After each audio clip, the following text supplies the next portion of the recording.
everybody, welcome back to my channel. Today we're going to be talking about how to transfer an image onto a canvas for painting. I hope you enjoy the video. Let's get to it. Okay, so the materials that you're going to need is some tracing paper. I actually just use the Artist Loft brand. It's really cheap and it gets the job done. And as you can see with the paper, it's practically see-through almost. You can see my hand right through it. We're going to use that. We put it up to the computer and you trace the image that you want. I like to use this pencil right here. It's a Prismacolor 4H pencil. And then I also, for the back, use this charcoal. It's a General Soft.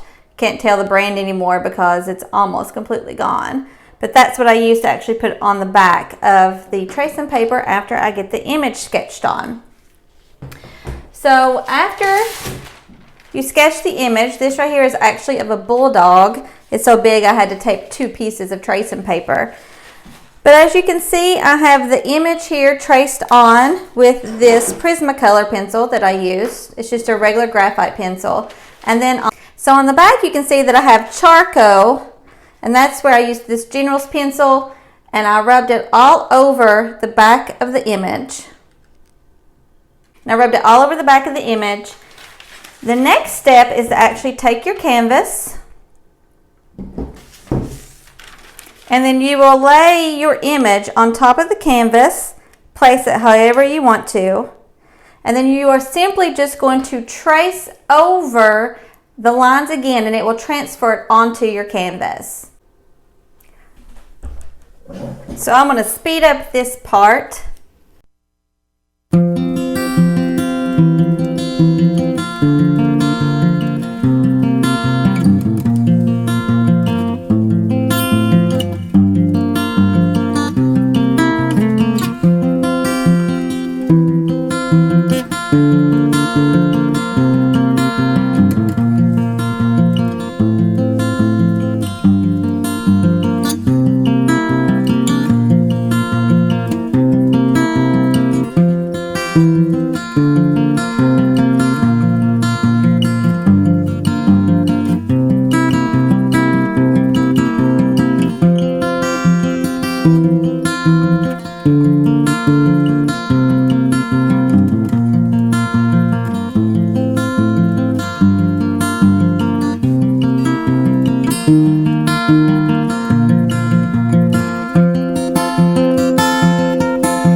And that's how I transfer an image, which this cute little bulldog that I have here, onto a canvas. And I'm hoping that with over time that I can actually do this without having to transfer it over like this. But as right now, I know that my weakness is doing proportions. And because of the fact that I'm still messing up proportions when I do things for clients, I want to make sure that the image is as true to the subject as I can. And so because of that, I transfer it this way. And I know that some people may say, oh, well, that's cheating. You're not really drawing it on there, but I am painting it on there. I'm just making sure that my sketch is perfect before I start that. So I hope that you find this information valuable and that you can use it and it's beneficial to you. And if it is, then please feel free to subscribe. And if you want to see more videos like this, please let me know in the comments below and I will try my best to do more helpful videos. Until next time, I hope you guys enjoy.